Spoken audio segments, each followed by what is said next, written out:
Okay, hi everyone. सो इस session में हम लोग इक्विलिब्रियम के बारे में बात करेंगे। ओके, तो अभी से हम लोग जो सेशन लेंगे जिसमें हम लोग अब इक्विलिब्रियम के ऊपर प्रॉब्लम्स करेंगे। तो ये इक्विलिब्रियम का मतलब क्या होता है? ओके, सो कभी कभी आपके में वापस ये वर्ड इक्विलिब्रियम आएगा और हमेशा बच्चों को ये बहुत ही मतलब सम थोड़े बच्चों की बेसिक्स बहुत ही बुरी होती है। ओके, तो ये उन के लिए ये वीडियो मैंने स्पेशली बनाया है। ओके, लेकिन those people who also know okay about this concept can also do it, means like watch this video and so that you get some type of a revision okay about this particular concept। okay, so equilibrium का मतलब क्या होता है? okay, so बहुत ही आसान word है। Equilibrium का मतलब क्या होता है ना कि अगर आपके ऑब्जेक्ट है, अगर आपके पास एक ऑब्जेक्ट है तो उस ऑब्जेक्ट के ऊपर आपका जो नेट फोर्स होगा ना वो आपका जीरो होगा। Your net force as well as net torque, remember this. तो वही पॉइंट मैंने यहाँ पे आपके लिए लिख के रखा है। देखो, if system is in equilibrium means force on each particle is zero, that is your F net is zero and F that is your summation of torque net is also equal to zero. Okay, तो ऐसी condition okay, so equilibrium मतलब in okay object who okay, so case in which net force and net torque on the object is zero and net torque on the object is zero or on object is zero। Okay, so अभी मैं आपको ये session के बारे में थोड़ा बहुत और डिटेल में बारे में बात करना चाहता हूँ कि एक्चुअली जब नेट फोर्स आपका जीरो होता है तो क्या होगा। ओके, सो जैसे कि फॉर एग्जांपल मैं बोल रहा हूँ कि अगर आपका F net equal to zero है, मतलब जैसे कि एक ऑब्जेक्ट है आपका ऐसे ओके, और ये बंदा अगर आपका ये ऑब्जेक्ट 10 न्यूटन के फोर्स से पुश कर रहा है और उसी टाइम पे जैसे दूसरा बंदा यहाँ पे है जो आपका यही ऑब्जेक्ट 10 न्यूटन से ऑपोजिट डायरेक्शन में पुश कर रहा है, तो आप बोलो ये ऑब्जेक्ट किस डायरेक्शन पे जाएगा? तो आप बोलोगे सर ये तो बहुत ही आसान है, एक बंदा ऐसे पुश कर रहा है, दूसरे बंदा दूसरी तरफ से पुश कर रहा है, तो दोनों का तो फोर्स इक्वल और ऑपोजिट हो गया ना, तो दोनों का तो कैंसिल होगा ना। और यस यू आर करेक्ट, और इसी को ही तो हम लोग कहते हैं F net equal to zero. तो कभी भी याद रखो कि अगर आपके फोर्सेस ऐसे इक्वल और ऑपोजिट होकर बैलेंस हो रहे हैं तो आपका फोर्स आपको जीरो मिलेगा। Yes no? तो इस केस में अगर आप देखोगे ना तो जो ऑब्जेक्ट रेस्ट पे है वो तो आपका ऑब्जेक्ट रेस्ट पे ही रहेगा। So object will be at rest. Yes no? So here object will be at rest, right, will be at rest. Yes no? तो इसी को ही हम लोग कहते हैं इक्विलिब्रियम। सो इक्विलिब्रियम का एक्चुअली बेसिकली दो मतलब होता है। आपका फोर्स जीरो होना चाहिए, तो जब भी आपका फोर्स जीरो होता है ना तो मैं आपको एक छोटी सी चीज बताना चाहता हूँ। Force is equal to mass into acceleration होता है, राइट। अगर हम लोगों ने बोला है कि इसका मास चेंज नहीं हो रहा है तो मतलब इसका मास अगर कांस्टेंट है तो इसका मतलब तो ऐसे हो गया ना। देखो, अगर आपका फोर्स जीरो है तो ऑब्वियसली मास तो कांस्टेंट मतलब चेंज नहीं होगा, मतलब आपका एक्सेलरेशन जीरो होना चाहिए ना। सो मास तो आपका चेंज नहीं होगा, मतलब आपका एक्सेलरेशन जीरो होना चाहिए। Yes no? और एक्सेलरेशन आपका कब जीरो हो सकता है? तो एक्सेलरेशन होता है वेलोसिटी, मतलब change in velocity upon time, right. तो ये तो तभी जीरो हो सकता है अगर आपका ये वेलोसिटी जीरो हो, मतलब ऑब्जेक्ट मूव ही नहीं कर रहा है, object is not moving at all, object not moving at all, और ये आपका अगर कांस्टेंट है तो ये गलती मत कर देना। ओके, सो इक्विलिब्रियम का मतलब ये होता है कि आपके दो केसेस हो सकते हैं। ओके, जब आपका नेट फोर्स जीरो होता है तो आपके दो केसेस हो सकते हैं। आइदर आपका फोर्स जीरो मतलब एक्सेलरेशन जीरो हो सकता है, एक्सेलरेशन जीरो होता है, इसका मतलब है आइदर आपका वेलोसिटी जीरो हो सकता है, मतलब कंप्लीटली ऑब्जेक्ट आपका मूव नहीं कर रहा है, कंप्लीटली रेस्ट के ऊपर है, जैसे कि इस केस में। नहीं तो आपका वेलोसिटी कांस्टेंट है, मतलब फॉर एग्जांपल ऐसा, अगर आपका फॉर एग्जांपल ऐसा एक स्लोप है और ये ऑब्जेक्ट एक है जो आपका 2 मीटर पर सेकेंड से आपका मूव हो रहा है नीचे। अगर किसी बंदे ने यहाँ पे आके इसको अगर 2 न्यूटन का फोर्स लगाया, उसी टाइम पे दूसरे बंदे ने आके यहाँ पे 2 न्यूटन का ऑपोजिट फोर्स बनाया, तो इसके ऊपर भी आपका नेट फोर्स जीरो मतलब कैंसिल होकर जीरो होगा। यस और नो? इसके ऊपर भी आपका नेट फोर्स कैंसिल होकर जीरो ही होगा ना। एक बंदा नीचे 2 न्यूटन लगा रहा है, दूसरा बंदा ऊपर उसके अगेंस्ट लगा रहा है, तो दोनों का फोर्स कैंसिल होगा, right. Yes, and you will say correct, but लेकिन उसका वेलोसिटी है वो फिर भी आपका उतना ही रहेगा ना, 2 मीटर पर सेकेंड। मतलब इस केस में अगर आपने देखा ना तो वो कांस्टेंट स्पीड से जा रहा है। यस और नो? तो इन शॉर्ट इस केस में भी आप बोल सकते हो कि वो इक्विलिब्रियम में है, क्योंकि इस केस में भी आपके फोर्सेस तो कैंसिल ही हो रहे हैं ना। यस और नो? तो इस केस में भी आपका इक्विलिब्रियम होगा, गेटिंग दिस पॉइंट, लेकिन वो एक आपके कांस्टेंट स्पीड से जाएगा। तो बहुत ही सिंपल और सादे भाषा में बोलने का तो मतलब आपका नेट फोर्स जीरो होना चाहिए, और नेट फोर्स जब जीरो होता है तो ऑटोमेटिकली आपका एक्सेलरेशन भी जीरो होगा, मतलब उसको एक्सेलरेशन नहीं है तो आइदर वो रेस्ट पे ही रहेगा, नहीं तो कांस्टेंट स्पीड से तो मूव हो जाएगा। ओके, लेकिन हम लोग जितने भी कंसेप्ट करेंगे ना उसमें मैं हमेशा आपको ये कंसेप्ट ही बोलूँगा कि वो हमेशा रेस्ट पे जैसे है। तो मैं जितने भी प्रॉब्लम्स करूंगा उससे आप हमेशा यही याद रखना कि मैं वापस इक्विलिब्रियम की बात करूंगा, क्योंकि हमारे हर केस में आपका जो चार्ज पार्टिकल होगा जिसके ऊपर आप फोर्स फाइंड करोगे वो हमेशा आपको रेस्ट के ऊपर ऐसा दिखना चाहिए, उस केस में आपका मूव नहीं होना चाहिए। तो प्लीज नोटिस करो कि एक्चुअल इक्विलिब्रियम का मतलब ये होता है, लेकिन फिर भी मैं सिर्फ ये वाला कंडीशन यूज करूंगा, ओके। क्योंकि हम लोग जो देखेंगे ना तो हम लोग ऐसे अज्यूम करेंगे कि हमारा जो चार्ज है ना वो एक्चुअली बैलेंस्ड है, ओके, मतलब उसके ऊपर फोर्सेस बैलेंस्ड है और वो मूव नहीं हो रहा है। Getting this point? So I'll again and again say the same thing, that your charge in equilibrium means you should not supposed to move. Okay, so please don't get confused with my words regarding the meaning of equilibrium. लेकिन हमें जो concept चाहिए ना उसमें आपका charge के ऊपर net force zero ही होगा, लेकिन वो रेस्ट पे ऐसे ही दिखो ताकि आपको आसान हो सके। Getting this point? But equilibrium का मतलब ये होता है। Getting this point? Done? Okay या? तो इक्विलिब्रियम दो टाइप के होते हैं, लेकिन हम लोग सिर्फ ये वाला कंसेप्ट यूज करेंगे, ऊपर वाला। ओके, अब दूसरी चीज ये है कि जब भी हम लोग इक्विलिब्रियम के बारे में बात करते हैं, राइट, तो आपके इक्विलिब्रियम भी दो टाइप के होते हैं, ओके, वो मैं आपको बताना चाहता हूँ। एक में आपका सिस्टम इक्विलिब्रियम में होता है और एक केस में आपका पर्टिकुलर पार्टिकल इक्विलिब्रियम में होता है। तो ये क्या होता है वो आपको मैं सिर्फ 2 मिनट में बता देता हूँ, okay. So I hope people understood this concept, okay. So I just explain people that thing, okay. So हमारे दो कंसेप्ट रहेंगे, ओके, इक्विलिब्रियम के ऊपर। एक कंसेप्ट होगा ना उसमें हमारा सिस्टम इक्विलिब्रियम में होगा, ओके। सो एक कंसेप्ट हमारा होगा सिस्टम इज इन इक्विलिब्रियम और दूसरे केस में हमारा होगा पार्टिकल इज इन इक्विलिब्रियम, एक पर्टिकुलर पार्टिकल, ओके। सो याद रखना कि अब ये थोड़ा ध्यान से सुनो, ओके, क्योंकि इसके ऊपर भी कभी कभी आपको प्रॉब्लम्स मेंस में भी आते हैं, ओके, और ये बहुत ही कंसिस्टेंटली पूछते हैं, एक तो क्वेश्चन पूछते ही है, ओके। तो इस केस में, ओके, ये आप इसके ऊपर ध्यान मत दीजिए, ओके, आप सिर्फ मेरे इस कंसेप्ट के ऊपर ध्यान दीजिए थोड़ा बहुत, ओके। ये मैंने सिर्फ आपको फॉर्मूला लगाया है ताकि आपको पता चल सके, ओके। ओके, तो इक्विलिब्रियम में हम जब भी बात करते हैं ना तो दो टाइप के आपके कंडीशन आएंगे, ओके। एक को हम लोग कहेंगे सिस्टम इज इन इक्विलिब्रियम और दूसरे केस में आपका पर्टिकुलर पार्टिकल इक्विलिब्रियम है। अब आप बोलोगे sir system is in equilibrium का मतलब क्या होता है? देखो, जब कभी आपका सिस्टम इज इन इक्विलिब्रियम ऐसा होता है ना तो हर एक पार्टिकल उस सिस्टम में आपका इक्विलिब्रियम में होगा, ओके। सो मैं वो पॉइंट लिख के आपको बताता हूँ। सी हियर एवरी और each particle will have net force 0 on it, net force 0 on it, okay. तो आप बोलोगे सर इसका मतलब आप थोड़ा और डिटेल में दे सकते हो का? हाँ, तो ये आपका ऐसा बनेगा। देखो, अगर आपका सिस्टम इक्विलिब्रियम में है मतलब आपका ऐसा कंडीशन बनेगा है। देखो, अभी फॉर एग्जांपल आपके दो चार्जेस मैंने ये पॉजिटिव लिए और ये दो नेगेटिव लिए। अगर मैंने आपको बोला है कि अगर हमारा ये हर एक पार्टिकल इक्विलिब्रियम में है तो इसका मतलब क्या होता है? हर एक पार्टिकल के ऊपर फोर्स आपका 0 होना चाहिए। तो हर एक को आप कल्प्रिट जैसे समझो। यस ना, मैंने आपको बोला है आपको कल्प्रिट जैसा समझना है। तो ये पॉजिटिव इसको रिपेल करेगा, ये पॉजिटिव भी इसको रिपेल करेगा इस डायरेक्शन में, तो इसका रिजल्टेंट तो ऐसे जाएगा, राइट, इन दोनों का। देखो, ये इसको ऐसे रिपेल करेगा, ये इसको ऐसे, लेकिन ये क्या करेगा इसको वेट, ये रिपेल नहीं, ये अट्रैक्ट करेगा। Sorry my mistake, okay. ये आपको अट्रैक्ट करेगा, ये भी आपको अट्रैक्ट करेगा, राइट, ये अट्रैक्ट करेगा, ये अट्रैक्ट करेगा, लेकिन ये पार्टिकल जो है ना वो आपको रिपेल करेगा, राइट, ये है वो आपको रिपेल करेगा। ये सुनो, तो इस केस में अगर आपका ये अगर पार्टिकल इक्विलिब्रियम में होना चाहिए तो इन दोनों का रिजल्टेंट मतलब ये रिजल्टेंट इसको कैंसिल होना चाहिए।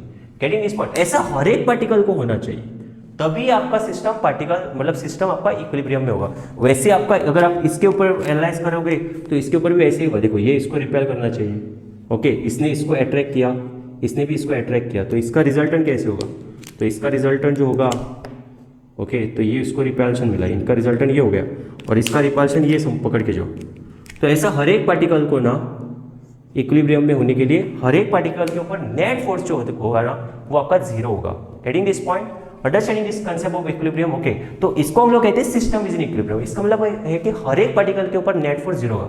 लेकिन जब आप particular particle is in equilibrium बोलते हैं तो उसी पार्टिकल को देखो, okay, means only that particular particle is in equilibrium, that particular particle is in equilibrium, okay. I hope people understanding. इसका मतलब क्या होता है वो आई होप कि आपको समझ में आ रहा है, okay. Getting this point? Yes, very good. तो इसमें एक पर्टिकुलर पार्टिकल आपका इक्विलिब्रियम में होगा, इसमें सभी पार्टिकल आपके इक्विलिब्रियम होंगे। इसके ऊपर मैं जब क्वेश्चन करूंगा तो आपको समझ में आएगा, बट ये उन बच्चों के लिए सेशन है जो स्पेशली इक्विलिब्रियम का कंसेप्ट को कुछ भी नहीं जानते, okay.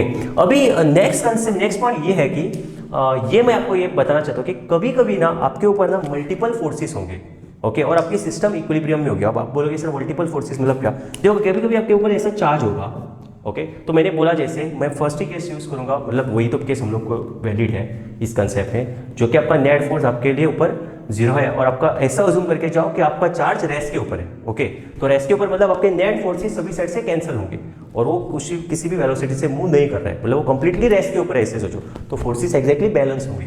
Getting this point? Okay आप ओके, तो कभी कभी आपको ऐसे केस होगा ना कि आपके ऊपर मल्टीपल फोर्सेस होंगे। अब जैसे कि फॉर एग्जांपल ये चार्ज है ना, तो इस चार्ज के ऊपर आपका mass into gravity vertically downward act करता है, ये सुनो, और इसके ऊपर रिपल्शन अगर होगा तो ये ऐसा एफ ऑफ रिपल्शन ऐसा एक होता है। ओके, और अगर मैंने बोला है कि इसके ऊपर एक टेंशन भी है, तो इसके ऊपर टेंशन कैसे होगा? टेंशन तो ऐसे होगा ना, तो अगर आपने इसको रिजॉल्व किया तो आप ऐसे लिखोगे कि ये टी कॉस थीटा बनेगा और ये बन जाएगा टी साइन थीटा। अब जो लोग ये रिजॉल्विंग नहीं जानते उनको रिजॉल्विंग तो याद रखना ही पड़ेगा, क्योंकि ये तो आपको मेंस के लिए आएंगे। Okay, even NEET is like one of their favourite concept about resolving. Okay, तो याद रखो कि कभी कभी आपके पास अगर ऐसे इतने ही अगर 3 फोर्सेस है, अगर आपके पास ऐसे ही 3 फोर्सेस है, तो उस केस में अगर आपको बैलेंस करना है तो जैसे मैंने अभी किया वैसे आपको टी कॉस थीटा और टी साइन थीटा करके आपको कंपोनेंट इक्वेट करने पड़ेंगे। Getting this point? ये टी कॉस थीटा और ये टी साइन थीटा, तो इस केस में टी कॉस थीटा आपका बनेगा mg और आपका टी साइन थीटा बनेगा f due to repulsion. Okay, समझ में आ रहा है? Okay, yes sir, okay very good. तो ये आपका अगेन बन गया concept on equilibrium. Getting this point? Yes. Okay, तो अगर आपके मल्टीपल फोर्सेस है और एग्जैक्टली आप बैलेंस नहीं कर सकते हो तो वेक्टर रिजॉल्व करके करो, ये मैं आपको नेक्स्ट पॉइंट बताना चाहता हूँ। और आपको एक छोटा सा पॉइंट ये बताना चाहता हूँ, तो यही मैंने यहाँ पे भी लिखा है, angle related to questions then think of vector resolving. Okay, अगर आपको डायरेक्टली नहीं मिल रहा है तो ये मैंने शॉर्ट पॉइंट्स ऐसे लिखे ताकि आपको रिफर करते समय अच्छा हो सके। ओके, नेक्स्ट पॉइंट ये है कि अगर if there is a net force in a particular direction then there is a acceleration in that direction. Okay, आप बोलोगे इसका सर मतलब क्या है? देखो अगर फॉर एग्जांपल ना आपके पास ऐसा ऑब्जेक्ट है, ओके, और अगर एक बच्चा है जो इस ऑब्जेक्ट को 10 न्यूटन से पुश कर रहा है, और लेट्स से और एक बच्चा है जो इसको 4 न्यूटन से पुश करे, तो आप बोलो कि इस डायरेक्शन में ऑब्जेक्ट मूव हो जाएगा, तो आप बोलोगे सर ये तो बहुत ही आसान है ना, 10 न्यूटन का फोर्स बड़ा है, मतलब नेट फोर्स तो इस डायरेक्शन में 6 न्यूटन का लग रहा है ना। यस, क्योंकि 10 में से 4 निकाला तो 6 न्यूटन, राइट? तो ये तो आपने बहुत सही बोला है, तो ये आपका बन गया एफ नेट, राइट? और यही होना चाहिए, आपने मास तो कांस्टेंट लिया है तो acceleration should be proportional to your net force, right? तो 6 का न्यूटन का आपको एक्सेलरेशन भी उसके हिसाब से मिल जाएगा। ओके, तो जिस डायरेक्शन में आपका नेट फोर्स लग रहा है उस डायरेक्शन में आपका नेट एक्सेलरेशन भी आएगा। Getting this point? Understanding this point? Okay, so in this case it is imbalance forces है ये। Okay okay, very good. Okay fine, so with this now will go to the equilibrium question. लोग ये पढ़ेंगे कि concept on equilibrium क्या आपके कैसे stable और अनस्टेबल केसेस में आपके क्वेश्चन पूछे जाएंगे। ओके, सो फॉर एग्जांपल आपको एक चार्जेस का कॉन्फ़िगरेशन दिया जाएगा और आपको पूछेंगे कि क्या इनमें से कौन सी चार्जेस स्टेबल इक्विलिब्रियम में है, अनस्टेबल इक्विलिब्रियम में, ये तो कौन सी इक्विलिब्रियम में, नेट फोर्स किसके ऊपर 0 है, ऐसे आपके क्वेश्चन पूछेंगे। ओके, सो बेसिकली आपको मैं इक्विलिब्रियम में मैंने आपको सेशन के लिए ही दिया है बेसिक्स के ऊपर, तो उसमें आपको मैंने ये बताया था कि जब भी हम लोग बोलते हैं कि सिस्टम एक इक्विलिब्रियम में है, तो इसका मतलब ये होता है कि उसके ऊपर नेट फोर्स होता है ई चार्ज, सिस्टम मतलब सभी चार्जेस के ऊपर, और एक पर्टिकुलर चार्ज के बारे में बोला है तो फिर सिर्फ उस चार्ज के ऊपर ही फोर्स गिरेगा इक्वल टू 0, अगर वो इक्विलिब्रियम में बोला है। ओके, सो बेसिकली इसको ही हम लोग कहते हैं equilibrium. Okay, so those students who basics are weak, okay, मैं उनको रेकमेंड करना चाहूंगा कि आप मेरा प्लीज वो बेसिक वाला सेशन देख लीजिए, ओके, जिसमें मैंने इक्विलिब्रियम के कांसेप्ट्स को समझाया है। ओके, अभी मैं आपके नेक्स्ट कांसेप्ट के ऊपर जाता हूं, जो कि आपका है इक्विलिब्रियम में दो टाइप के इक्विलिब्रियम्स होते हैं इस केस में, एक होता है एक स्टेबल इक्विलिब्रियम और एक अनस्टेबल इक्विलिब्रियम। अब आप लोग इसमें what's the of stable and unstable, so just bring this particular small,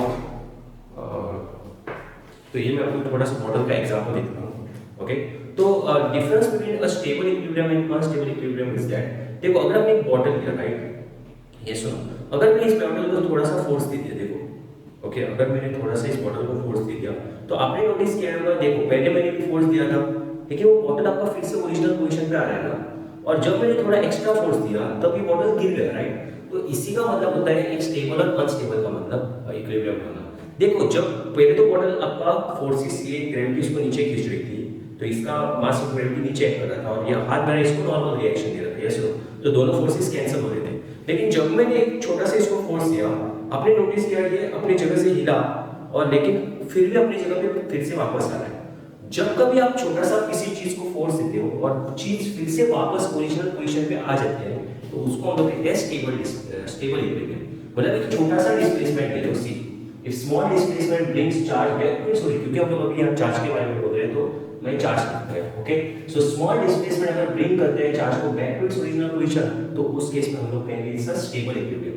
लेकिन अगर वो कम बैक नहीं कर रहे या आपको ओरिजिनल पोजीशन है, मैंने फोर्स लगाया वो गिर गया, मतलब वो आगे जा रहा है, तो उस केस को हम कहते हैं अनस्टेबल इक्विलिब्रियम। तो ये बहुत ही आसान भाषा में आपको मैंने बताया कि क्या होता है स्टेबल इक्विलिब्रियम और क्या होता है unstable equilibrium. Getting this point? तो अभी इसी के ऊपर मैं आपको थोड़ी बहुत और नॉलेज देता हूँ, ओके। तो ये क्वेश्चन है, ओके, बहुत ही बढ़िया क्वेश्चन है। तो इससे आपका पूरा स्टेबल अनस्टेबल इक्विलिब्रियम के ऊपर कंसेप्ट क्लियर हो जाएगा, ओके। और ऐसे टाइप के क्वेश्चन आजकल मेंस एडवांस में भी आते हैं। So if you see this particular thing that is mains and all, they have exam, they ask this type of question, okay. तो अगर आप ये लेक्चर ठीक से सुनोगे तो फिर आपको डेफिनेटली आंसर आ जाएगा कि मैं क्या बोलूंगा, ओके। तो there are point charges 4q minus 4q are kept on the x axis at points. So आपके चार्जेस है 4q, ऐसे चार्जेस है 4q माइनस q, अच्छा, एंड 4q, अच्छा, और ये 4q माइनस q बीच में है, 4q minus q and 4q, okay, minus q and 4q। ये देखो 3 point charges 4q minus q and 4q are kept on the x axis, ये x axis के ऊपर रखे हैं, at points x equal to 0, तो 0,0 के ऊपर हो गया, then at x equal to a, मतलब ये 1,0 के ऊपर हो गया, ये 9 है, ये a है, और यहाँ पे आपका तीसरा चार्ज आता है 2a,0 के ऊपर, रिस्पेक्टिवली, मतलब पहला पहले ऊपर, दूसरा दूसरे के ऊपर और तीसरा तीसरे के ऊपर, ओके। तो इसका मतलब क्या होगा? इसका मतलब हो गया ये डिस्टेंस हो गया ये, और ये भी डिस्टेंस हो जाएगा a, क्योंकि a और ये पॉइंट मिलकर 2a बन गया, सो यस, ओके। अब आपको पूछ रहे हो इन चार में से कौन सा ऑप्शन करेक्ट है या फिर कौन सा ऑप्शन करेक्ट है। तो इसमें फर्स्ट में बोल रहा है only minus is in stable equilibrium, B भी बोल रहा है none of the charges are in equilibrium, C भी बोल रहा है all charges are stable equilibrium, D बोल रहा है ऑल चार्जेस स्टेबल इक्विलिब्रियम। अब पहले तो हम लोग ये इक्विलिब्रियम में है तो फिर देखते हैं, right, because even the one of the option says none of the charges are in equilibrium, right. तो अभी इक्विलिब्रियम में हम लोग कैसे चेक करेंगे? सी, इसमें आपका none of the charges, okay, मतलब आपको पहले ये देखना पड़ेगा कि क्या आपके चार्जेस हम लोग इक्विलिब्रियम में है, तो हम लोग देखेंगे। अब ये कैसे देखेंगे? बहुत आसान है। जब भी हम लोग इक्विलिब्रियम का कंडीशन देते हैं तो नेट फोर्स उस चार्ज के ऊपर 0 होना चाहिए, ओके। सो हम लोग देखते हैं कि क्या हर एक चार्ज के ऊपर नेट फोर्स 0 आएगा या फिर नहीं आएगा, okay. So first let me find on this particular charge. So let me say this charge is A, let's say this charge is B and let's say this charge is C, okay. So पहले हम लोग force करेंगे on charge C, getting this point, okay. तो इसको मैंने आपको already बोला है, कभी भी अगर आप फोर्स फाइंड करते हो तो उस चार्ज को हम लोग को क्या करना चाहिए? उसको कल्प्रिट सोचना चाहिए, यस। ये 4q, ओके, और ये हो गया बीच वाला minus q, getting this point, yes, okay. तो जो जिस चार्ज के ऊपर आप फोर्स फाइंड कर रहे हो उसको हमेशा कल्प्रिट सोचा करो, ओके। तो लेट्स से हम लोग इस पॉइंट पे फोर्स फाइंड करेंगे, मतलब let's find the force on the charge C। तो अब ये क्या करेगा? बोलो, ये चार्ज इस चार्ज को रिपेल करेगा, right. So this is C charge, this is B charge, this is A charge, this is force on C due to A and this charge attract, right? This is force on C due to B, right? yes or no? तो उस charge के ऊपर किसने force डाला? B ने डाला। तो अभी अगर हम लोग का ये अगर इक्विलिब्रियम में है तो डेफिनेटली ये दोनों फोर्सेस तो कैंसिल होने चाहिए, राइट, और नेट फोर्स आपका 0 मिलना चाहिए। तो चलो दोनों फोर्सेस का वैल्यू फाइंड करते हैं। सो F of C is equal to 1/4π0। ये C और A के बीच में है डिस्टेंस, तो ये बनेगा 2a, ओके। सो 1/4π0, ओके। ये फॉर्मूला है q1 q2, सो q1 हो गया 4q, q2 हो गया दूसरा ये 4q, okay, upon distance square, distance हो गया AC का स्क्वायर। सो अभी आपका बनेगा 1/4π0, जिसको हम लोग k भी कह सकते हैं। ये इसकी कोई इस केस में कंफ्यूज मत होना, ये मीडियम का डायरेक्ट कांस्टेंट होता है, वो कैपिटल के होता है और ये छोटा सा होता है, ओके। वो कैपिटल के, ये कैपिटल है, okay, don't make mistake, okay. 4 4 16 q square upon distance AC, A to C का डिस्टेंस है 2a का स्क्वायर, वेरी गुड। तो ये आपका आंसर मिल गया 16k q square by 4a square, 4 4 16, right. So answer मिलेगा 4k q square by a square, okay. तो ये आपको मिलेगा force on C because of A charge, okay. वैसे ही force on C because of B charge find करो, force on C because of B क्या बनेगा? 1/4π0, ओके। तो ये आपका ऑपोजिट डायरेक्शन में है, देखेंगे अगर इक्वल आ रहा है तो ऑब्वियसली कैंसिल होकर नेट फोर्स 0 होगा।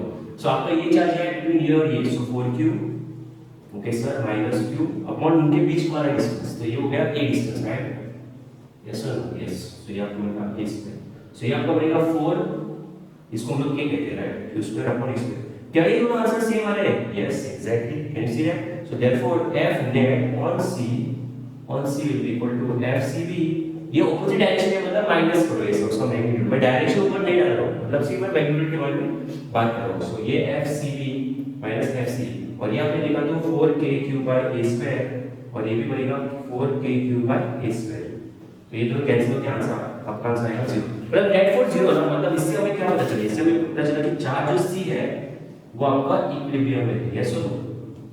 तो इसका मतलब तो ऑप्शन भी तो डायरेक्टली गलत हो गया, उसका मतलब none of the charges are equilibrium, तो उससे हमें ये पता चलता है कि ऑप्शन भी तो गलत होगा डेफिनेटली, क्योंकि चार्ज से आपको इक्विलिब्रियम में पहले से दिख रहा है। वैसे चार्ज ए भी इक्विलिब्रियम में होगा, अब बोलते कैसे सर ए इक्विलिब्रियम में, देखो अब आप ए को कैलकुलेट ले लो, ये आपका सी के ऊपर फोर्स था ना, सी का, तो अभी मैं ए का आपको दिखाता हूं, चलो मैं आपको ए का दिखाता हूं, ओके। तो अभी हम लोग फोर्स किसके ऊपर लेंगे, ए के ऊपर, ये सुनो, जिस चार्ज के ऊपर हम लोग फोर्स फाइंड करते हैं वो हमारा हमेशा कैलकुलेट होता है, ये force on A due to C, और ये होगा आपका attractive force on A due to B, okay.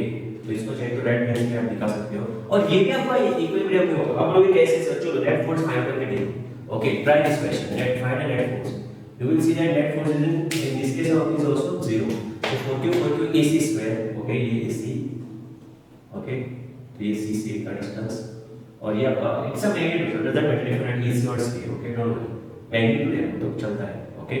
ये आपका ac मिलेगा, और cb का मतलब यहाँ पे आपका ab होगा, cb की जगह पे, सो यहाँ पे 4q है, यहाँ पे -q है, तो इसका आपका आंसर आएगा नेट फोर्स इस केस में भी सेम है, क्योंकि 4q q और यहाँ पे 4q 4q, राइट, 4q है, 4q और इसका डिस्टेंस भी यही है, तो मतलब तो आपका आंसर एग्जैक्टली सेम मैच होगा ना, सो force on AC minus force on AB, तो इसका भी आंसर 0 है। इसका मतलब हमें क्या पता चलता है कि AB इक्विलिब्रियम में है, ओके, AB इक्विलिब्रियम में है। चलो चेक करते हैं क्या B भी इक्विलिब्रियम में होगा, will your B charge be in equilibrium? Let's check this thing, let's see, okay, I don't know, we'll see, okay, चलो ये रख करते हैं, let's check for B charge, okay, don't worry so much, relax, life, study hard, okay. आप pray आए definitely करके देखो, मैं आपको सभी क्वेश्चन इंपॉर्टेंट दिखाऊंगा, ओके।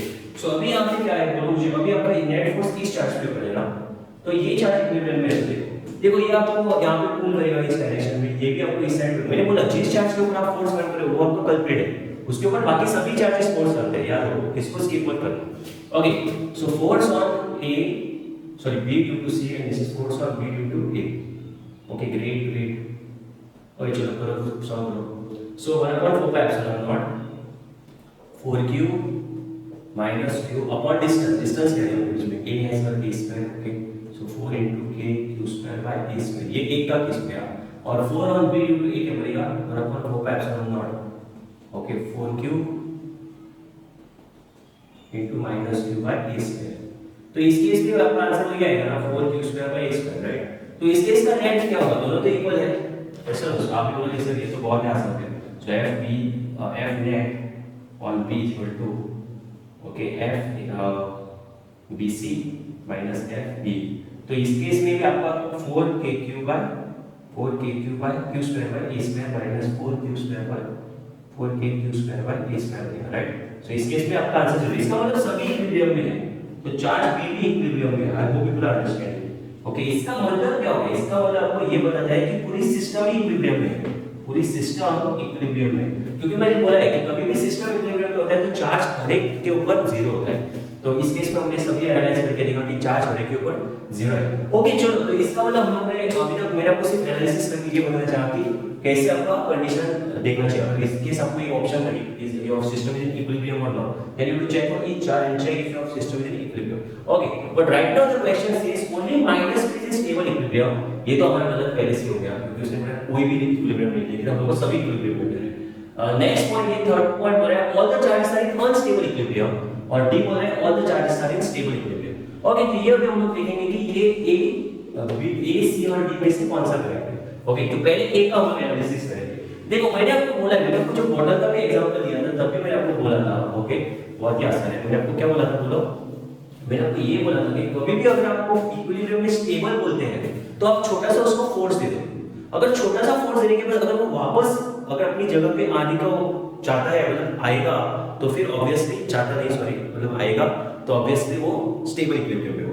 लेकिन अगर आपने फोर्स अगर डाल दिया और वो चार्ज अगर आगे जा रहा है तो ऑब्वियसली वो तो वापस नहीं आ रहा है, मतलब वापस नहीं आ सकता है ना, क्योंकि वो आगे जा रहा है ना, क्योंकि आपने फोर्स लगा तो आगे गया ऐसे, तो फिर वो अनस्टेबल इक्विलिब्रियम में होगा। Getting this point very simple, आपको मैं समझाने के बाद आपको समझ में आएगा, मतलब सॉल्व करने के बाद आपको समझ में आएगा। ओके, तो यहाँ पे हम लोग को ये बोलना होगा minus q is in stable equilibrium. चलो, तो यहाँ पे माइनस q का मतलब क्या है? तो अगर सिर्फ माइनस q आपका स्टेबल इक्विलिब्रियम में है तो मतलब आप छोटा सा फोर्स माइनस q के ऊपर डाल दो और देखो कि क्या ये चार्ज आपका मूव हो रहा है कि नहीं हो रहा है। ओके, क्या ये चार्ज आपका मूव हो रहा है या फिर नहीं हो रहा है, वो आपको देखना चाहिए।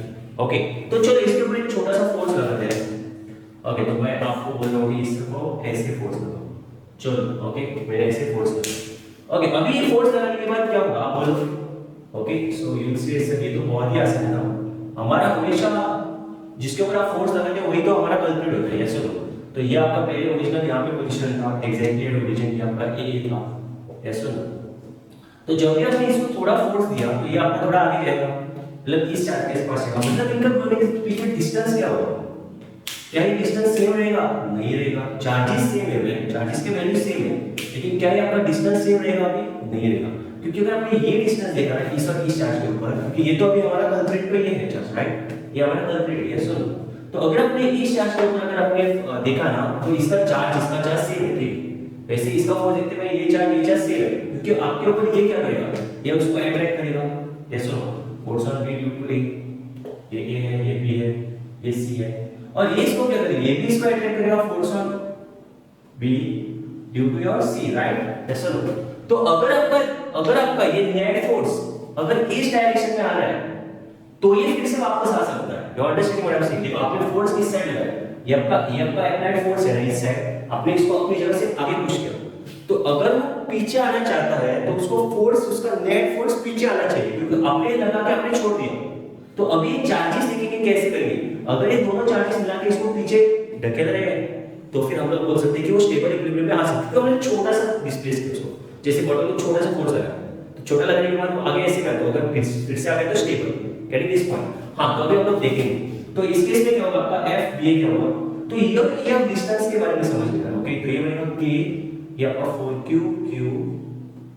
Okay minus q upon distance होगा ए बी स्क्वायर। अब आप थोड़ा सोचोगे, ये एफ बी सी होगा k 4q okay upon B C square.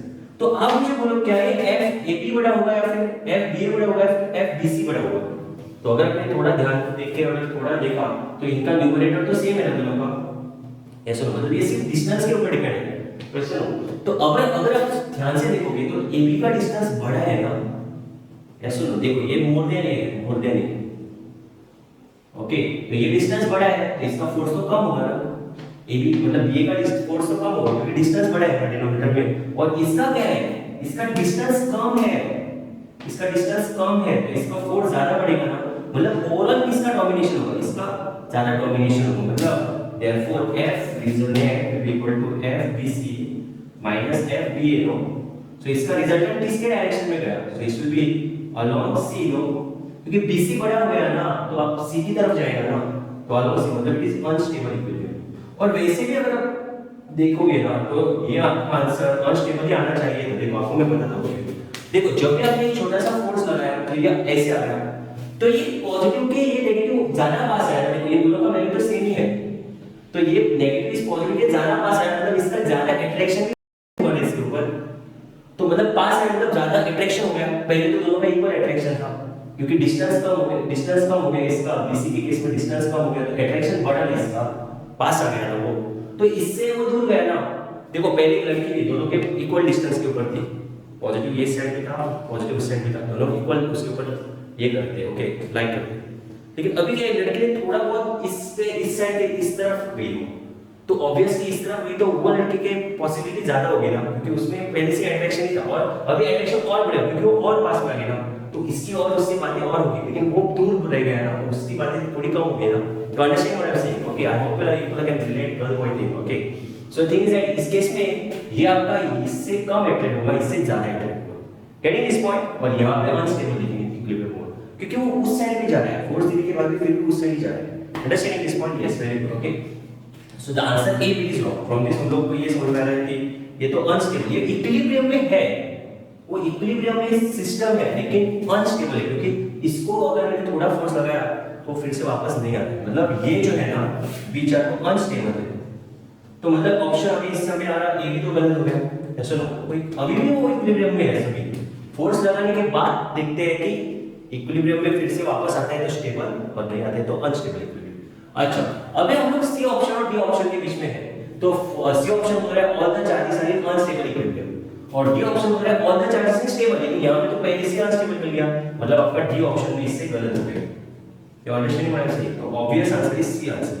अब आप में से थोड़े बहुत बच्चे बोलेंगे सर सभी अनस्टेबल इक्विलिब्रियम में है, या कैसे प्रूव कर सकते हो? देखो आपने बी का मतलब नेगेटिव चार्ज तो अनस्टेबल आपने दिखाई दिया, फोर्स लगाने के बाद उसी डायरेक्शन में जाता है, लेकिन इन दोनों के बारे में क्या सर? ओके तो वो हम लोग कैसे देखें? चलो तो उसको हम लोग थोड़ा सा फोर्स देंगे और देखेंगे क्या वो वापस आता है तो देखेंगे। अगर वापस आ रहा है तो फिर good, it will be unstable, अगर वापस नहीं आ रहा है तो वो अनस्टेबल होगा। Getting this point? चलो उसको वापस से हम लोग देखते हैं सीखने के लिए। ओके तो कभी भी इक्विलिब्रियम बात करते हैं हम लोग तो उसको थोड़ा सा फोर्स दे दो। ओके फोर्स किसी भी डायरेक्शन में दिया फिर भी वापस आना चाहिए, तभी उसको इक्विलिब्रियम बोलते हैं। अब चलो इस केस में अभी हम लोग इसको फोर्स नहीं देंगे क्योंकि हम लोग अभी इसका इक्विलिब्रियम देखने चाहते हैं सीखने के लिए। ओके तो इसको छोटा सा फोर्स देंगे। ओके फाइन सर, तो इसको मैंने फोर्स दे दिया, तो ये आपको पहले प्लस 4q था। ओके ये अभी यहां से थोड़ा आगे जाएगा। ओके 4q और ये आपका बीच में -q है, राइट? ये आपका बीच में है -q और यहां से -q। ओके तो अब क्या होगा? देखो अभी आपका थोड़ा सा छोटा सा डिस्प्लेसमेंट आ रहा है, राइट? तो ये इसको पॉजिटिव पॉजिटिव ऐसे रिपेल करेगा F1c ड्यू टू a और ये इसको आपका अट्रैक्ट करेगा, राइट? ये जो है ये आपका अट्रैक्ट करेगा F1c ड्यू टू b, ये सुनो ये b है चार्ज, ये a है और ये c है। ओके ये है और वो c। अभी आप बोलो कि अगर मैंने ये छोटा सा फोर्स किस डायरेक्शन में दिया, उस डायरेक्शन में दिया, राइट? तो अभी आपको देखना चाहिए कि क्या ये वापस आ सकता है। वापस आना चाहिए तो ये FCB FCA से बड़ा होना चाहिए, और अगर FCA FCB से बड़ा हो गया तो फिर वो अप्लाइड की तरफ गया, मतलब वो अनस्टेबल हो गया। ओके चलो देखते हैं। Okay don't worry. ओके तो यहाँ पे हमारा CB क्या होगा, CA क्या होगा? देखो इसको मैंने x लिया, ये डिस्टेंस हो गया 2a, यहाँ से यहाँ और ये डिस्टेंस हो गया a प्लस x में कितना होगा? a में a 2a प्लस x, तो FCA क्या हो गया? k 4q अपॉन डिस्टेंस का, डिस्टेंस में क्या है? 2a का प्लस x हो गया, ये 2a है यहाँ से यहाँ और ये इसमें x का स्क्वायर है ना, भूलना मत। ओके तो ये आपको बनेगा 16kq² by 2a plus x का स्क्वायर। अच्छा ठीक है, तो ये आपका हो गया FCA। वैसे f आपका CB क्या होगा? ओके ये FCB, तो k अभी 4q लेकिन -q का मॉडुलस कर दें क्योंकि ये नेगेटिव चार्ज को अट्रैक्ट कर रहा है, इसका मॉडुलस हमेशा, और मॉडुलस जरा भूलना मत। ओके अपॉन डिस्टेंस में, तो ये आपको बनेगा a प्लस x का स्क्वायर। तो अगर हमने इन दोनों को सब्ट्रैक्ट किया तो अभी हम लोग एक काम करेंगे, अप्लाइड के साइड में सब्ट्रैक्ट करेंगे, FCA माइनस FCB करेंगे। अब आप बोलोगे सर ये FCB माइनस FCA किया तो क्या होगा? कुछ फर्क नहीं पड़ेगा। देखो अगर FCA माइनस FCB का वैल्यू पॉजिटिव आता है मतलब ये फोर्स बड़ा हो गया ना FCA, और अगर इसका वैल्यू अगर नेगेटिव आता है मतलब ये फोर्स बड़ा हो गया, क्योंकि इसमें से अगर ये माइनस है फिर भी नेगेटिव है मतलब ये बड़ा हो गया ना। Okay common sense. Okay very simple thing, don't you will understand. और इसको हम लोग सॉल्व करेंगे, ये क्या बनेगा? 16kq FCA kq² upon 2a plus x square minus क्या हो रहा है? हाँ 4kq² upon a plus x का स्क्वायर। इसमें से एक काम कर दो, इसमें से ये जो 4kq² कॉमन ले लो, इसमें से 4 बचेगा, 4kq² कॉमन लेता हूं मैं, तो इसमें से एक 4 बचेगा और यहाँ पे 2a प्लस x बचेगा और यहाँ पे कुछ नहीं बचेगा, तो डिनोमिनेटर में सिर्फ a प्लस x है वो ही बचेगा।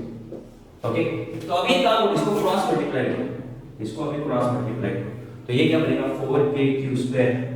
ओके ये बनेगा 4 × a प्लस x का square minus 2a plus x का स्क्वायर, तो ये आपका बनेगा divide by 2a plus x into a plus x। अच्छा ठीक है, इनका स्क्वायर निकालना। ओके तो इसका आंसर क्या है? चलो ये थोड़ा मैं ऊपर लिखता हूं यहाँ पे। ओके ओके नेट फोर्स देखते हैं किधर जा रहा है वो, या रिमाइंड करके चाहे देख सकते हो मैंने क्या किया वो। सो आपका आंसर यहाँ पे मैं लिख रहा हूँ यहाँ से, तो ये आपका क्या बनेगा? 4kq²। ओके तो ये आपका बनेगा 4 a plus b whole square expand करना है, square plus 2ab plus b²। आपका आंसर तो ऑलरेडी मिल गया, फिर भी मैं उन बच्चों के लिए स्पेसिफिकली दिखा रहा हूँ जिनको ये हमेशा दिक्कत होती है कि सर कैसे क्यों होता है, राइट? तो इसलिए मैं दिखा रहा हूँ, लोग का भी कुछ प्रॉब्लम नहीं है लेकिन फिर भी मैं आपको दिखाना चाहता हूँ। ओके a प्लस एक्स का स्क्वायर कि जब आप ये कंसेप्ट 100% क्लियर होते हैं ना कि हर एक ऐसा छोटा छोटा कंसेप्ट बुक में नहीं दिया होगा, वो सिर्फ इन जनरल देते हैं, राइट। सो उस केस में अपने बच्चों को बहुत दिक्कत आती है पढ़ते समय। ओके, तो अभी आप देखो ये 4 मैं अंदर मल्टीप्लाई करूंगा, राइट। तो इसका आंसर क्या आएगा, डायरेक्टली मल्टीप्लाई करोगे, ये 4x स्क्वायर 4 टू द 8 और ये बनेगा आपका 4x स्क्वायर। ओके, तो ये 4x स्क्वायर इस 4x स्क्वायर से कैंसिल हो गया, 8x माइनस 4x, सो ये बनेगा 4x पॉजिटिव और 4x का माइनस x मतलब 3x स्क्वायर बनेगा, मतलब ये तो पूरा पॉजिटिव बन गया ना, ये डिनोमिनेटर भी पॉजिटिव है और इसको मल्टीप्लाइंग टर्म भी पॉजिटिव है ना, तो आपका पॉजिटिव उसके साथ सभी तो पॉजिटिव है, तो मतलब आंसर तो आपका पॉजिटिव बन गया, राइट। यस और और आपका आंसर पॉजिटिव मतलब इसका मतलब क्या है, हमने FCA को FCB से माइनस किया, CA को CB से मतलब CB को CA से माइनस किया, मतलब ये CA है ना माइनस CB किया, तो ओवरऑल आंसर पॉजिटिव आ रहा है, मतलब CA तो बड़ा होगा ना, मतलब आपने अप्लाई फोर्स किया उसी डायरेक्शन में आपका आंसर आ रहा है, तो ये भी आपका अनस्टेबल है, अंडरस्टैंडिंग जीवन दिस इज अनस्टेबल। और अगर ये अनस्टेबल होगा तो ये भी अनस्टेबल नहीं होगा ना, आप थोड़े मतलब बोलोगे सर अगर मैंने फोर्स अगर अपोजिट डायरेक्शन में अप्लाई किया होता तो फिर भी चेक करो, अगर अपोजिट डायरेक्शन में आपको अप्लाई किया ना तो इसके पास में आएगा वो, देखो अगर आपने अपोजिट डायरेक्शन में ऐसे अप्लाई किया तो उसको फिर से वापस जाना चाहिए तो भी अनस्टेबल बनता है, लेकिन आप ट्राई करके देखो, मैं आपको चैलेंज करके बता दूं कि अगर आपने ये ऐसा अगर अप्लाई किया ना फोर्स तो आपका ये जो ऐसा माइनस करके जब आप करते हो तो रिजल्टेंट भी इस साइड आएगा क्योंकि वो अनस्टेबल होगा, गेटिंग दिस पॉइंट, अंडरस्टैंड। वैसे ही जैसे अनस्टेबल वैसे ये भी अनस्टेबल ही होगा। Okay, you can try this but don't worry, your answer will be unstable. So answer is option C. Okay, so all the charges are unstable because इसमें सभी charges stable हो रहा है, तो यहां से हम लोग पता चल रहा है। इन फिर भी मैंने आपको कांसेप्ट समझाने के लिए बताया। ओके, ओके चलो अभी हम लोग जाएंगे इसके ऊपर प्रॉब्लम्स को। ये प्रॉब्लम्स आए थे आपके बेटा, जस्ट रिमूव दिस।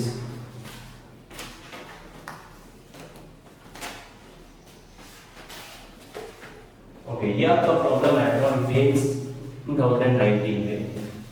सो आपको मैं थोड़ा बहुत इसका प्रॉब्लम का कैसे सॉल्यूशन करते हैं, ये भी इक्विलिब्रियम के ऊपर है, एक same concept. So I just show you how to solve it. Then you going to take this question in right of the board, okay, and we will solve the question.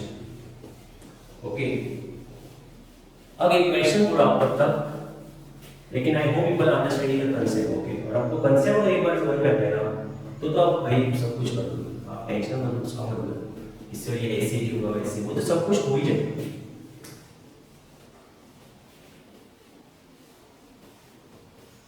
Okay, fine. So let's go to this question. 3 charges plus Q, Q and Q. Okay, 3 charges है plus Q है, Q है, okay, ये plus है और ये भी plus है capital Q, इसका पता नहीं हम लोग को, लेकिन ये तो डायरेक्टली लिखा है। ओके, और ये भी प्लस Q देखिए पकड़ो क्योंकि इसमें नहीं तो माइनस Q देते थे। Are place respectively at the distance 0 divide by d। Okay, are place respectively क्योंकि इक्विलिब्रियम की क्वेश्चन है तो एक किसी ना किसी को तो वेरिएबल होता है, समझ में आ रहा है। ओके, मैं दिखा रहा हूँ चलो। ओके, 0 d by 2 यहाँ पे d by 2 और ये है d। Okay, from the origin, okay, ये ओरिजिन से ये डिस्टेंस है d by 2, ये डिस्टेंस है d।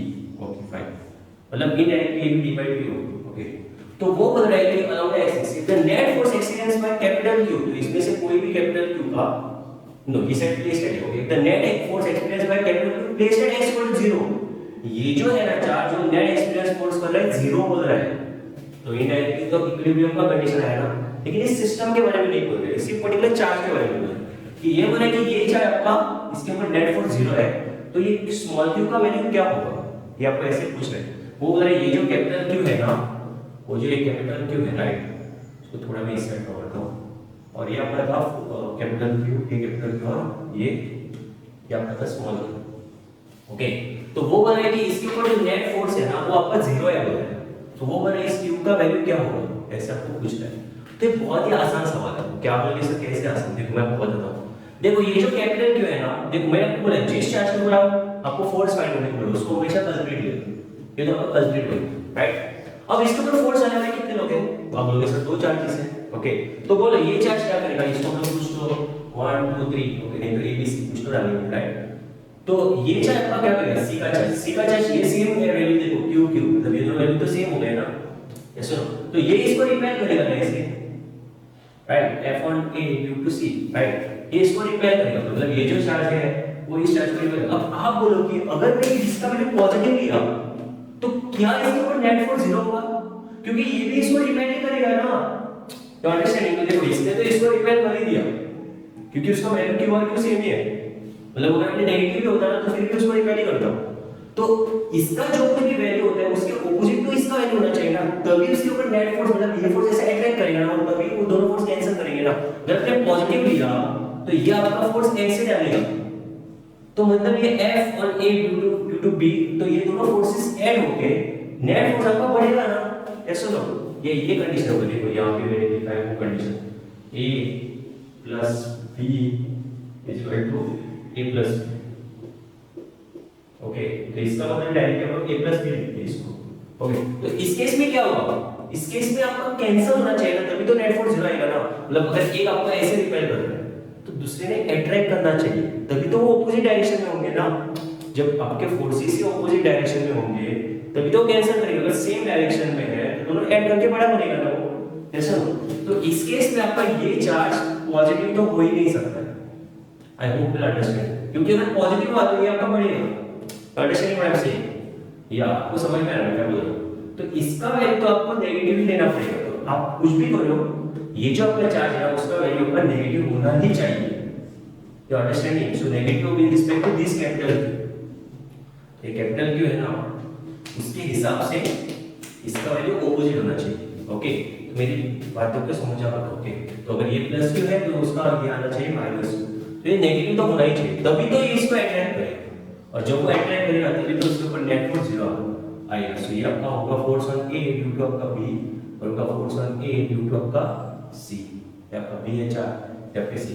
चलो अभी हम लोग फाइंड करते हैं। तो इसका मतलब आपका आंसर जो होना चाहिए ना वो क्यू के हिसाब से, क्योंकि क्यू को हम लोग प्लस किया ना, तो इसका आपका आंसर नेगेटिव में आना चाहिए। तो ऑब्वियसली आंसर बी नहीं तो डी हो सकता है। ओके, तो आंसर ए और सी मत मार्क कर देना। ओके, क्योंकि तो आंसर बी नहीं तो डी का ही पॉसिबिलिटी है। और फिर भी हम फाइंड करेंगे तो यहां पे तो आपके फोर्सेस इक्वल है, right. So F B equal to F A C, क्योंकि इक्वल है इसलिए तो नेगेटिव है। ओके, और तभी तो कैंसिल होंगे ना। एफ नेट क्या होता है, एफ नेट होता है F A C plus F A B, ये मिलके एफ नेट होगा। ये 0 हो गया तो इसका मतलब इसका मैग्नीट्यूड इसका मैग्नीट्यूड ऑपोजिट डायरेक्शन में होना चाहिए ना, F A C minus F A B होना चाहिए, ऐसे ऐसे। Okay, getting this point. Okay fine, you understood. Okay, तो पहले इस ए और सी के बीच में, ए और सी के बीच में, सो q q q into q upon distance क्या है दोनों के बीच में, डिस्टेंस है d, तो डिस्टेंस है d स्क्वायर, और k q माइनस का मॉडुलस, इसको माइनस मत लिख देना। ओके, वो गलती मत कर देना। तो क्योंकि मैग्नीट्यूड लेते समय हम लोग मॉडुलस करके प्लस ही मान देते हैं, और इसका आंसर आएगा d/2, राइट। इधर हां, d/2 ये इसके बीच में डिस्टेंस। तो अभी मैंने इसको साइड में निकालता हूं क्योंकि हमें पता चला कि वो नेगेटिव है। ये बनेगा d/2 का स्क्वायर, ये डिस्टेंस d/2। ओके, चलो सॉल्व करो। ये q इससे कैंसिल हो गया, ये k इससे कैंसिल हो गया, ये बनेगा q upon d square is equal to q upon d square by 4। ये 4 तो ऊपर है ना, सो 4q is equal to capital 4 बनेगा। सो इसका मतलब है q बनेगा कैपिटल q बाय 4। समझ में आ रहा है क्या बोल रहा हूं? लेकिन ये समझ लेना कि ये आपका आंसर नहीं है, q बाय 4 पॉजिटिव आंसर नहीं है आपका। तो ये गलत ऑप्शन मार्क करके मत आना, क्योंकि आपने ऑलरेडी इसका नेगेटिव साइन अज्यूम किया है, इसलिए तो आपका आंसर नेट 0 आ रहा है। समझ में आ रहा है? तो आपका जो आंसर है ना, तो क्यों ऑलरेडी अज्यूम किया है मैंने, अज्यूम नेगेटिव। समझने की कोशिश करो, समझ में आ रहा है? सो क्यू का आंसर आएगा वो -q/4 आना चाहिए, नहीं तो फोर्स ऐसे नहीं हो सकता है, वो फोर्स ऐसे होगा, और ये आपका आंसर नेट 0 नहीं देगा। समझ में आ रहा है? तो इसका आंसर होगा D option. Okay, getting this point. So इसका answer option number D. Okay, so ये आपका आंसर है ऑप्शन डी। ओके ओके, अभी हम लोग नेक्स्ट क्वेश्चन करते हैं। और इस क्वेश्चन में है, if a charge q is placed at the centre of the line joining two charges capital q, ये तो सेंटर हो गया ना। ये आपका मेंस 2019 में पूछा है, ये आपका AIEEE मतलब मेंस, उसको पहले AIEEE बोलते थे, तो वो आपको 2002 में पूछा है, 2002 में। तो इसमें बोल रहा है कि if a charge q is placed at the mid point, charge q है मिड पॉइंट पे रखा है, तो ये तो मिड पॉइंट ही हो गया इन दोनों का।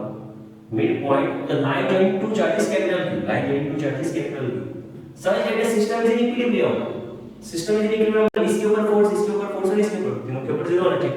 तो इसके ऊपर तो हम लोगों ने फोर्स निकाल के फाइंड किया आंसर, तो वो बोल रहा है कि स्मॉल लेवल का क्यू क्या होगा, डायरेक्ट क्वेश्चन -q/4 आंसर। तो ये और ये देखो आपने ये रिपीटेड जैसा क्वेश्चन आया है, सिर्फ उसने इक्विलिब्रियम में वर्ड डाल दिया। ओके, तो बच्चे जीरो समझने की जगह भी इक्विलिब्रियम के ऊपर कंफ्यूज हो गए, तो मतलब वो गलत कर देंगे। ओके, बट ऐसे बहुत ही ज्यादा मेंस में क्वेश्चन पूछे जाते हैं, बट आई होप कल अंडरस्टैंडिंग है। इसका आंसर आएगा क्या? डी। ओके, इसका आंसर डी, इसका answer. Okay, so I hope कल अंडरस्टूड। ओके, इसका भी आंसर डी, इसका भी answer. Okay, the same type of question they asked. Okay, let's go to the next question. Okay. Okay, let's go to the next question. Oh, इसके पीछे और एक question था यार, क्या कर दिया?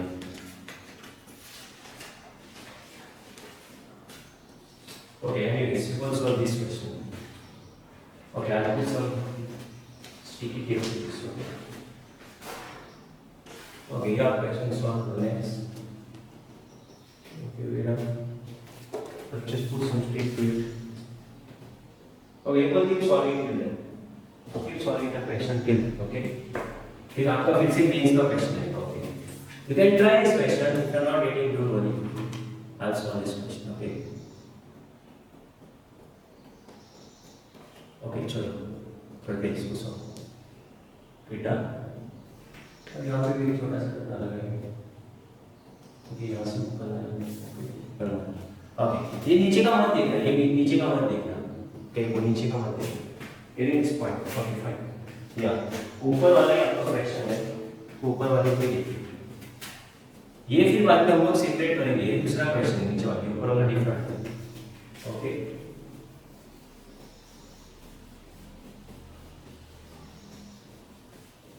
ओके, चलो इसका हम लोग आंसर क्वेश्चन करेंगे। ओके, अब मेरा फिर देख रहे हो to remove this particular page and stick it. So I think it's not necessary, right? I think it's not looking but still तुम्हारा paste this. Okay, so थोड़ा सा स्टेप लगा हो गया मेरा। Okay, so just put one small step on this. Okay, question try करना और अगर हो गया then it's done. Okay, finish। नहीं हो गया तो टेंशन मत लो, I will help you. Okay. Okay, करो ये सॉल्व करो जल्दी।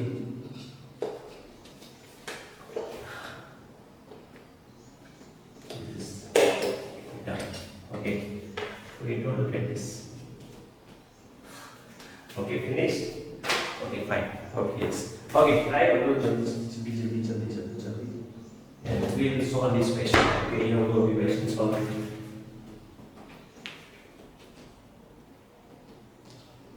So you can just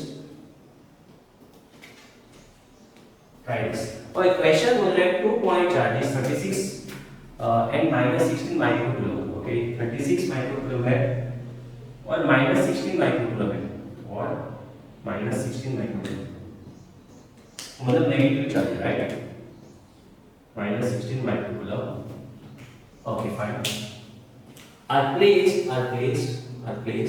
10 centimetre apart. Okay, तो इन दोनों के बीच में डिस्टेंस है 10 सेंटीमीटर ऊपर, इन दोनों के बीच में डिस्टेंस 10 सेंटीमीटर अपार्ट है। At point x there is no resultant force on the positive charge. So एक पॉइंट x है जहां पे आपका नेट फोर्स मतलब नो फोर्स मतलब इक्विलिब्रियम है। फिर से देखो, at point x there is no force on the positive charge. Okay, मतलब कोई पॉइंट x के ऊपर आपका पॉजिटिव चार्ज नहीं होगा, ये कोई ऐसा पॉइंट x के ऊपर, ओके, एट पॉइंट x के ऊपर आपका पॉजिटिव चार्ज के ऊपर फोर्स नहीं होगा, ऐसे बोल रहा है। The distance of x from 36 microcoulomb charge is dash. Okay, ये तो बहुत ही इंटरेस्टिंग क्वेश्चन है, राइट? तो ये बोल रहे हैं अगर आपके पास दो चार्जेस हो रहे हैं, मैं यहां पे ड्रॉ करके दिखा दूं इसका फिगर। 36 माइक्रोकूलम ऐसे चार्ज है और दूसरे आपका -16 माइक्रोकूलम। ओके, समझने की कोशिश करो, यहां पे -16 वो क्या बोल रहा है पता है इस क्वेश्चन में? बहुत ही इंटरेस्टिंग क्वेश्चन है। बोल रहा है कि at a particular distance h from this 36 microcoulomb, ये 36 माइक्रोकूलम से कुछ h डिस्टेंस के ऊपर आपका उस चार्ज के ऊपर एक पॉजिटिव चार्ज होगा जिसके ऊपर फोर्स 0 है बोल रहा है। तो अभी आपको बोल रहा है कि वो x डिस्टेंस क्या होगा, तो पहले तो पॉजिटिव चार्ज जो है ना, वो कोई पॉजिटिव चार्ज के ऊपर फोर्स फाइंड करने को बोल रहा है जिसके ऊपर फोर्स 0 होगा। तो शायद तो वो यहां पे तो हो सकता है, नहीं तो यहां तो हो सकता है, नहीं तो यहां हो सकता है, किसी तीन पॉइंट में से एक तो हो सकते हैं, राइट? लेकिन अगर आपने सोचा ना कि लेफ्ट साइड में तो होगा ही नहीं, अब लोग इसे क्यों लेफ्ट साइड में नहीं होगा? देखो आपका लेफ्ट में क्यों नहीं होगा वो आपको बताता हूं। देखो क्यों नहीं होगा पता है, क्योंकि आपको फोर्स क्या होता है, 1/4 pi epsilon not q1 q2 का एस्पेक्ट अगर ये लेफ्ट में है ना, ये लेफ्ट में है ना, तो इसके पास है वो, तो मतलब ये इसको रिपेल करेगा, राइट, मतलब ये जो वन चार्ज है उसको रिपेल करेगा F1, और ये इसको क्या करेगा, ये इसको तो अट्रैक्ट करेगा, जैसे लो ये जो नेगेटिव चार्ज है ये इसको अट्रैक्ट करेगा ना बाय F2 फोर्स, तो इसमें से हमारा नेट रिजल्टेंट क्या होगा, सो F1 आपका पड़ेगा 1/4 pi epsilon not 36 microcoulomb, micro से मैं मॉडुलस कर रहा हूं, into this charge whatever this is q upon distance square, तो डिस्टेंस है x स्क्वायर, और ये F2 क्या होगा, F2 होगा 1/4 पाई एप्सिलॉन मतलब k, अब ये 16 माइक्रोकूलम का modulus into q upon x square के, इसमें होगा डिस्टेंस 10 प्लस x का होल स्क्वायर, तो ये आपका आंसर नहीं हो सकता है। अब आप लोग इस लेफ्ट में आंसर क्यों नहीं हो सकते, मतलब वो चार्ज आपका लेफ्ट में नहीं आ सकता है, मैं इसे बोल रहा हूं क्यों नहीं आ सकते पता है, देखो आप सोचो पहले तो ये चार्ज बहुत बड़ा है, इससे इसका चार्ज छोटा है, तो मतलब इसका फोर्स भी न्यूमरेटर के हिसाब से प्रोपोर्शनली वे आपका फोर्स कम होगा और इसका प्रोपोर्शनली वे फोर्स ज्यादा होगा, ऐसा नहीं होता, तो एक मतलब ये F1 का फोर्स आपका ज्यादा होगा क्योंकि बड़ा चार्ज है, इसका मतलब बड़ा ज्यादा फोर्स भी डालते हैं।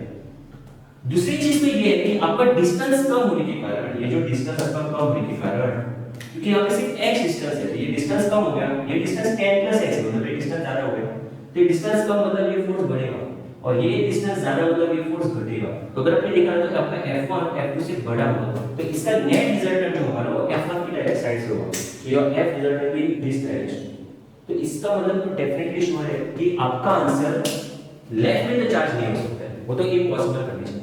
वैसे आपका क्या मिडल में हो सकता है, क्या आपका मिडल में हो सकता है, चलो मिडल में देखते हैं अगर हो सकता है तो मिडल में, ओके क्या मिडल में हो सकता है आपका आंसर, तो मिडल में भी नहीं हो सकता है, अब क्यों सर, क्योंकि प्लस इस प्लस को रिपेल करेगा और ये माइनस इसको अट्रैक्ट करेगा, तो दोनों मिलके ऐड होंगे ना, तो ये आपका F रिजल्टेंट इस डायरेक्शन में जाएगा ना, देखो प्लस प्लस को रिपेल किया और ये माइनस ने इस प्लस को अट्रैक्ट किया, वो कोई चार्ज है जिसके ऊपर आपको नेट फोर्स 0 फाइंड करना है, आप लोग इससे उसका वैल्यू इंपॉर्टेंट है नहीं है, उसका वैल्यू इंपॉर्टेंट नहीं है, क्योंकि आपको नेट फोर्स में क्या होता है, जब भी आपके दो ऐसे होंगे तभी तो आपके इक्वल होके कैंसिल होंगे ना, तब वो क्यू का वैल्यू ऐसे कैंसिल होगा, तो अंडरस्टैंड, ओके, तो वो हो गया आपका सेकंड केस। अभी पॉसिबल जो है ना वो सिर्फ इस साइड में, अब आप लोग के साथ ये कैसे होगा, देखो मैं आपको दिखाता हूं, जब चार्ज राइट साइड पे लोगे ना, तो ये 2009 इसमें कुछ क्वेश्चन में आती है, ओके 2021 लास्ट दो तीन इयर्स के पास में, राइट, ओके, सो ऑब्वियसली एक दो साल में तो पास में, तो इस केस में आपका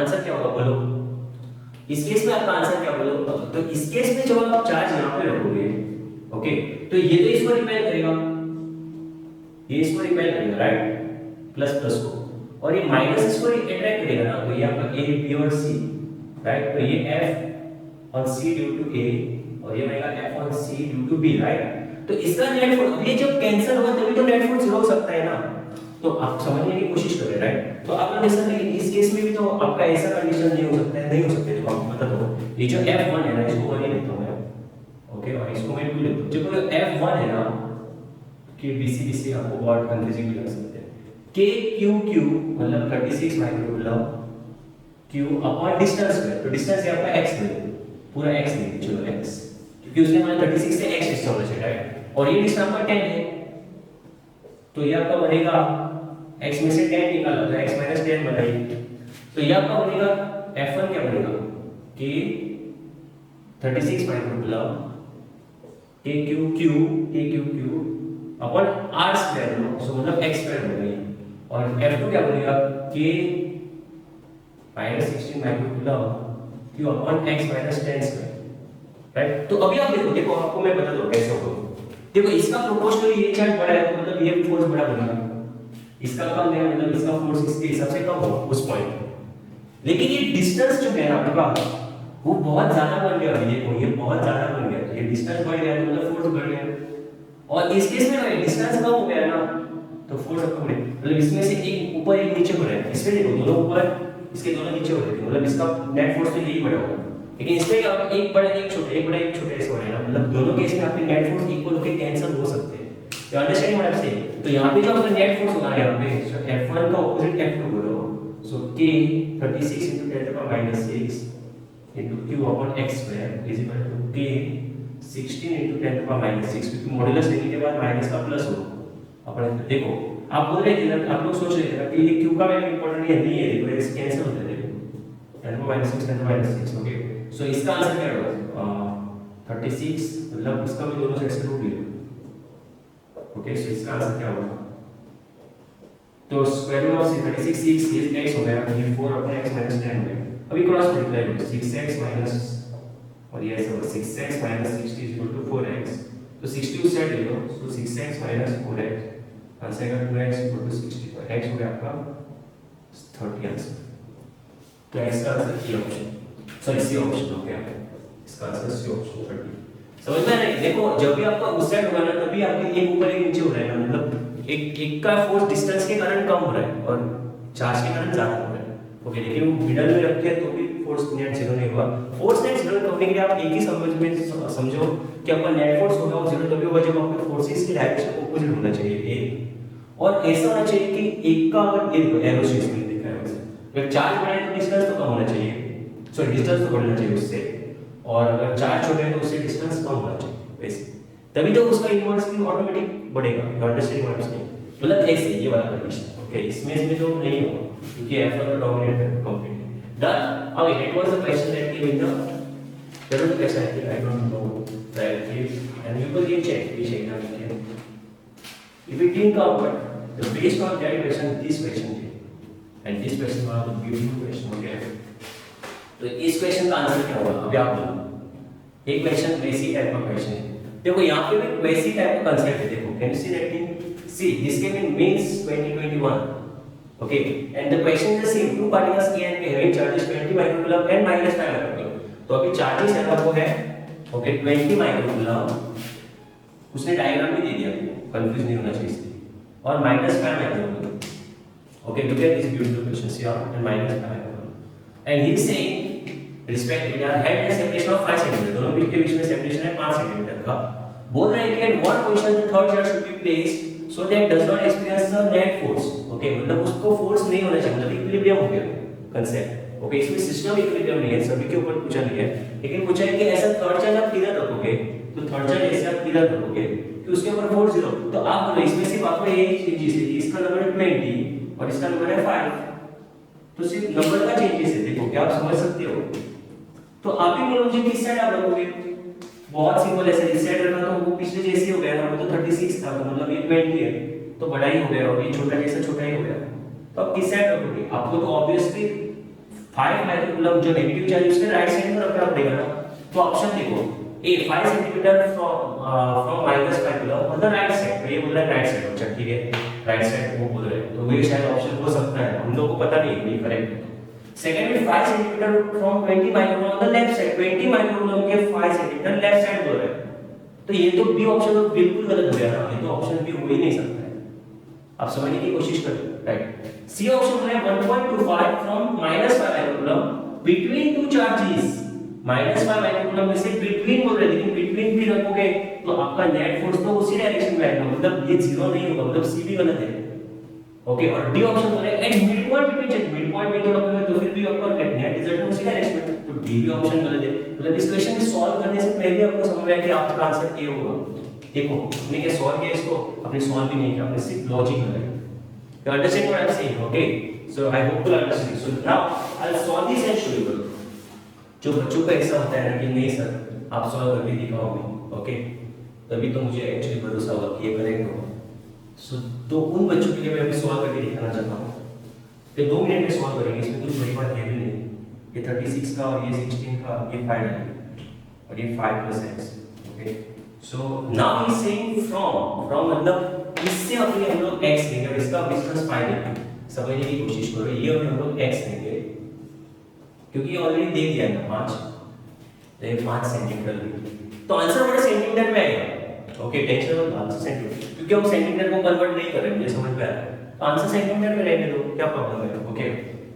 तो ये इसका आंसर हो गया 20 माइक्रोकूलम, इसका हो गया 5 माइक्रोकूलम, और ये हो गया आपका f1 क्या होगा 5 + x स्क्वायर, और ये हो गया डायरेक्टली x स्क्वायर, चलो इक्वल करो, f1 = f2, सो k ये क्या है 20 माइक्रोकूलम और ये -5 k 20 microcoulomb, k q1 Q2 upon x square मतलब 5 प्लस x का होल स्क्वायर और हो गया कि ये माइनस का मॉडुलस प्लस होगा डायरेक्टली मैं प्लस भी लिखूंगा q अपॉन डिस्टेंस मतलब x तो q q कैंसिल और -6 के साथ कैंसिल किए के साथ की कैंसिल 5 1 5 5 4 20 तो अभी रुक ले 4 अपॉन 5 प्लस x का स्क्वायर और अपॉन 1 पर x स्क्वायर तो इसका answer directly 2 upon 5 plus x आएगा ना तो इसका आंसर है 2x = x + 5 मतलब 5 प्लस तो ये सर 2x - x = 5 तो x में डायरेक्टली 5 अब थोड़े बच्चे ये बोलेंगे सर इसमें आपने डायरेक्टली लिख दिया है तो वो प्लस माइनस कब आता है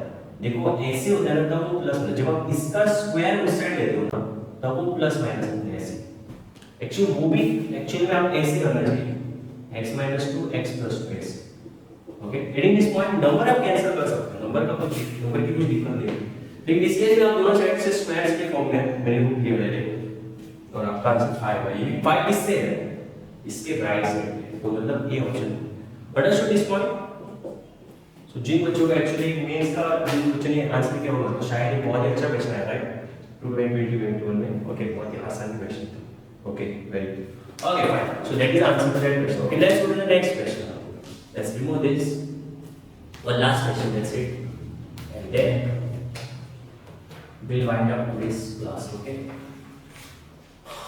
okay चलो अरे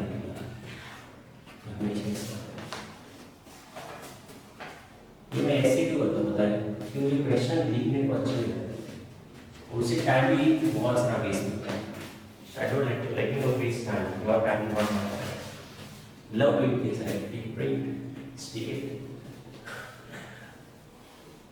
ओके ये क्वेश्चन आप थोड़ा और ये ट्राई करो ओके लेकिन मुझे पता है कि आपको समझ में आएगा मैं सभी आपके कांसेप्ट्स क्लियर करना चाहता हूँ क्योंकि आप I hope you will get very good marks okay will get good marks I hope your concepts get very good admission in right okay right और even to engineering college okay I hope you will become successful in life okay या okay अभी ये question करेंगे ये question हम लोग का बहुत इंटरेस्टिंग है okay so I will show you this question was asked in year 2004 means like means 2004 like that okay so question 4 charges equal to -2 चार चार्जेस है -2 के are placed at four corners of a square okay तो चार square के corners के ऊपर okay आपके चार नेगेटिव चार्जेस रख दिए बहुत ही बढ़िया ओके चलो तो ये हम लोग रख देंगे चार नेगेटिव चार्जेस जो मैं कंसेप्ट लगाता हूं ना उससे आप देखो you can take any book once I teach a particular lesson right once I finish the lesson right like for example if I finish course concepts and if I finish like first chapter then you take any book whichever reference book doesn't matter only you take out any question and try and solve that question I'm betting upon that you will be able to solve that question you know why because I have given every little particular question which is possibly can be asked in the exam okay so don't worry okay okay so people can try any book and not like suggest you take only this book that book it is like so dumb like right so you can take any book and you can try this okay okay place in the four corners of a square okay I'll cut this okay I'll place the four corners of a square and charge q is at its center and the charge q is at its center okay तो इसके centre में एक charge q रखा है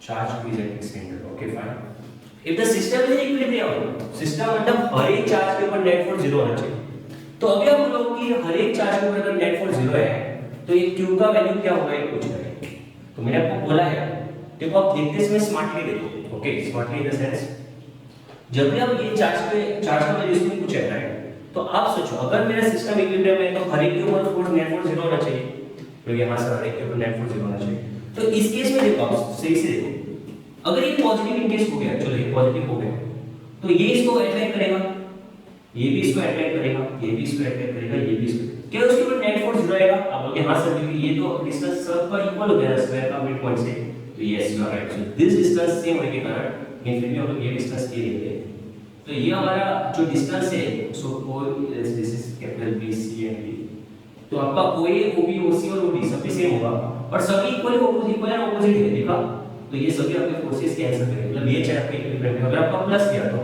minus दिया तो क्या equilibrium होगा देखते हैं चलो माइनस दिया तो क्या इक्विलिब्रियम होगा ये इसको q q q into -2 upon this distance में तो देखो एक का क्यू दूसरे का -q, मैंने आपको बोला जो कंक्रीट होता है उसके ऊपर फोर्स फाइंड करना चाहिए। ओके, तो इसके ऊपर नेट फोर्स 0 करो, देखते हैं। चलो नेट फोर्स सच में 0 होता है तो q -q, okay, k f equal 1/4π0 q मतलब -q x राइट, मतलब bo स्क्वायर। तो यहाँ पे bo ao co do सभी तो एक ही लिखा है, तो मतलब सभी का answer q q q q q q q q सभी ये डिस्टेंस इक्वली होगा ना। तो मतलब इस केस में आपका फोर्सेस भी ये इसको ऐसे रिपेल करेगा, ये इसको ऐसे रिपेल करेगा, ये इसको ऊपर रिपेल करेगा और ये इसको इस साइड रिपेल करेगा। ये इस केस में भी आपके फोर्सेस कैंसिल के जीरो होंगे। अब सी तो एनी केस में अगर आपका प्लस हो या फिर माइनस हो, नेट फोर्स तो जीरो ही होगा। तो इसका हम लोग को नेट फोर्स जीरो मैं आपको इसलिए बता चाहता हूं क्योंकि सिस्टम ऑफ देखो तो ये सभी चार्जेस का जीरो होना चाहिए और ये तो सभी चार्जेस सेम है ना। तो मतलब किसी एक के ऊपर भी मैंने अगर फोर्स फाइंड किया ना तो मुझे आंसर मिल ही जाएगा। चलो तो ये मैंने आपको बेसिकली आपको ये बताना चाहा कि ये आपका इक्विलिब्रियम में क्यों होगा, राइट। अब हम लोग इस चार्ज के ऊपर आएंगे। ये तो आपको समझ में आई है तो इक्विलिब्रियम में, ओके, लेकिन आप इसके ऊपर इसका वैल्यू डायरेक्टली नहीं फाइंड कर सकते क्योंकि फोर्सेस इक्वली बैलेंस होकर कैंसिल हो रहे हैं, तो उसका वैल्यू आप फाइंड नहीं कर सकते। चलो इसके ऊपर देखते हैं। मैं आपको बोला है जब इक्विलिब्रियम सिस्टम होता है तो हर एक के ऊपर force net force zero find करना चाहिए। तो ये इसको क्या करेगा, देखो ये पहले इसको लेके चलो, ये इसी को क्या करेगा, इसको इससे डिवाइड करेगा, ये बनेगा f on c due to d। तो c के ऊपर पास वाला अल्फाबेट किसने डाला, इस d ने डाला, इसके ऊपर ये फोर्स डालेगा on c yes or no due to d। तो ये आपको रिपेल ही करेगा क्योंकि ये नेगेटिव नेगेटिव है, नेगेटिव नेगेटिव को हमेशा रिपेल ही करता है। चलो डेट कैंसिल की बात हो गई। ओके, अभी हम को नॉर्मल जैसा दिख रहा है, ओके ठीक है, सही है, इसको रिपेल करेंगे, इसमें दो चार्ज का हमने ले लिया, इसका ले लिया और इसका ले लिया। अब ये क्या करेगा, ये भी सर इसको रिपेल करेगा। अब इसके बारे में मत सोचना, इंग्लिश में मैंने आपको बोला है दो चार्ज के बीच में भी चार्ज आ रहा है तो फिर भी कुछ फर्क नहीं पड़ता, ये फिर भी उससे झगड़ा कर रहा है, तो ये इसको ऐसे रिपेल करेगा। ओके, ये आपका ऐसा हो गया, इसका हो गया c because of a। Yes चलो, अभी आप बोलो कि अगर ये इक्विलिब्रियम में होना चाहिए तो इसका फोर्स क्या नेगेटिव आप ले सकते हो। देखो अगर हमने इसका नेगेटिव लिया ना तो ये इसको और रिपेल करके और ऐसे नीचे भेजेगा, तो हम इसका चार्ज नेगेटिव नहीं ले सकते। ओके, तो इसका चार्ज आपको पॉजिटिव ही लेना पड़ेगा। आई होप यू अंडरस्टैंडिंग। देखो अगर हमने इसका नेगेटिव लिया तो ये नेगेटिव नेगेटिव को रिपेल करेगा ना और इसको और नीचे भेजेगा, मतलब इन दोनों का रिजल्टेंट कुछ ऐसे आएगा। देखो इन दोनों का रिजल्टेंट कुछ ऐसे आएगा बीच में, और इसका रिजल्टेंट भी मतलब इसका फोर्स भी ऐसे ही है और इसका फोर्स भी ऐसे, सभी मिलके ऐसे नीचे जाएंगे। मैं इसको पूछ रही हूं मतलब इसका नेट फोर्स जीरो कैसे होगा, तो नेट फोर्स तभी जीरो हो सकता है अगर इसके ऊपर फोर्स अट्रैक्टिव हो जाए। यस नो, ये अट्रैक्टिव भी तभी होगा अगर ये नेगेटिव से ये आपका पॉजिटिव हो जाए। You understand what I am saying. तो अगर ये आपका पॉजिटिव रहेगा तभी आपका आंसर आएगा। तो याद रखना कि इस केस में आपका चार्ज q पॉजिटिव ही होना चाहिए, चार्ज q पॉजिटिव ही होगा, तो चार्ज q का वैल्यू पॉजिटिव ही आना चाहिए। आंसर b नहीं तो d होना चाहिए क्योंकि इनमें पहले से नेगेटिव है, तो आंसर b होगा और d होगा। इस दो ऑप्शन में से एक होगा। You understand what I am saying. Okay, तो अभी हम लोग फाइंड करेंगे कि इसके ऊपर नेट फोर्स क्या है। तो पहले एक काम करेंगे, इन दोनों का रिजल्टेंट फाइंड करते हैं। चलो इनका दोनों का वैल्यू फाइंड करते हैं क्योंकि ये तो आपका डिस्टेंस इक्वल है ना, ये और ये, तो इन दोनों का रिजल्टेंट आपका ऐसे आएगा। ओके, तो आप लोग सर आपको कैसे पता वैसे आएगा, क्योंकि देखो आप देखते हैं क्योंकि इसका k q q है, k q q है, दोनों का q q सेम है और डिस्टेंस भी सेम है ना, तो फोर्स तो इक्वल होते हैं और दो फोर्स जब इक्वल होते हैं तो रिजल्टेंट तो बीच में होता है।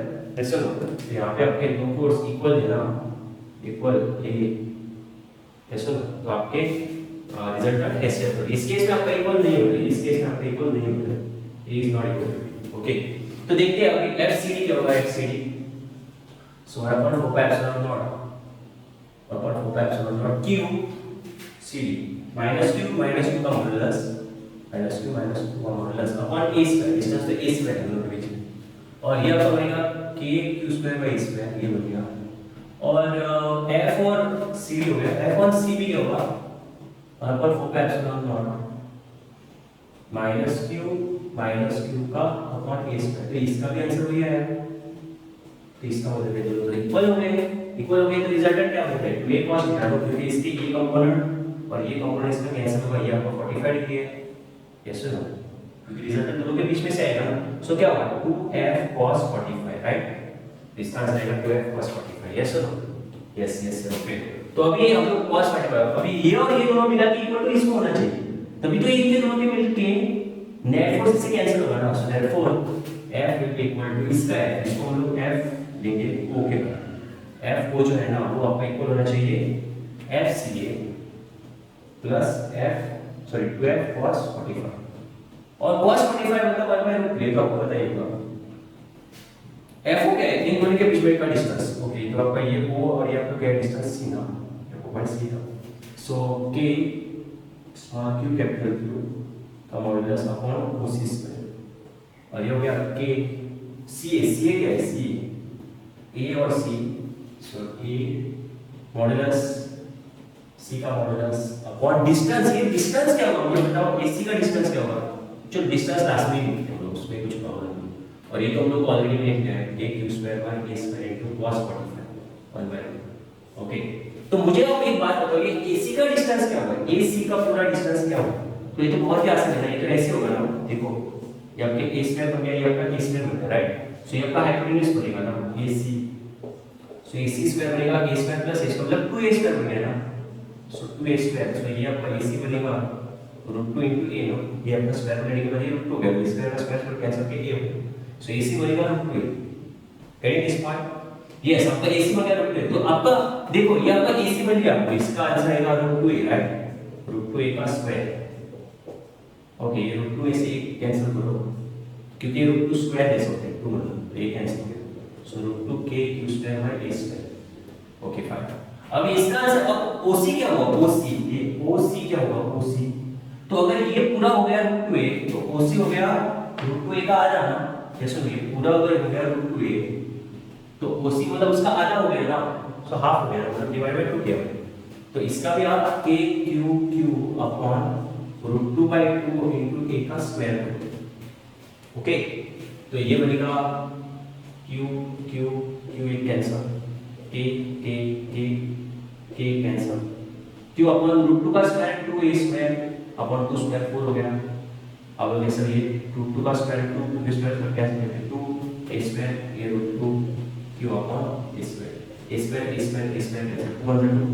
डिनोमिनेटर डिवाइड है न्यूमरेटर में जाएगा 2q q q/2 सॉरी ये प्लस है प्लस √2q q कॉमन ले लो आंसर का 1/2 plus √2q sorry q common √2 okay तो इसको भी आप क्रॉस मल्टीप्लाई कर सकते हो सो q * 1 + 2 √2 अपॉन 2 सो q क्या बनेगा ये 2 डिवाइड ये 2 डिवाइड सो 2 टू द 4 हो गया सो 2 to the 4 so answer is q/4 1 + 2 q/4 1 + 2 so answer is the option समझ में आ गया आंसर भी आएगा समझ में आ रहा है सो ये 2 का ये कॉमन हो गया और ये 2 टू द 4 ओके तो ये यहां पे कितना क्लोज एक ऑप्शन है q/2 भी दिया था ओके सो जो लोग ये 2 डालना भूल जाते हैं लास्ट में उसका आंसर और ये आंसर पॉजिटिव होगा वो गलती मत कर लेना क्योंकि पॉजिटिव होगा तभी तो इसका फोर्स ऐसे आएगा ना तो इन दोनों के मिला के जो नेट आ रहा है तभी तो ये इसको कैंसिल कर सकते हैं ना वैसे अब ये अगर आपने ऐसे निकाल के घुमा के ऐसे रखा तो फिर भी ये भी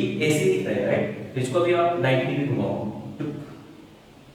और 90 डिग्री घुमाओ तो उसके ऊपर भी इक्विलिब्रियम आ रहा है और 90 डिग्री तो सभी इक्विलिब्रियम में दिख रहे हैं क्योंकि ये फोर्स आपका इस केस में ऐसे होगा इस केस में ऐसे होगा इस केस में ऐसे होगा तो ऐसे का आंसर आएगा ना सबका ओके गेटिंग दिस पॉइंट पूरा सिस्टम आपका इक्विलिब्रियम में बीच का चार्ज भी इक्विलिब्रियम में ये माइनस में सेपरेट कर लीजिए अब स्टेबल या फिर अनस्टेबल है आप ट्राई कर सकते हो लेकिन इसमें इतने बड़े क्वेश्चन में स्टेबल अनस्टेबल नहीं देते हो क्योंकि बहुत दिक्कत होती है फाइंड करने में बहुत ज्यादा बड़ा होता है ना ऐसा ना या getting this point done but I hope you'll understood this concept okay so with this we'll wind up next okay keep studying this particular lecture so keep revising things okay study hard okay I hope you will score very good marks okay thank you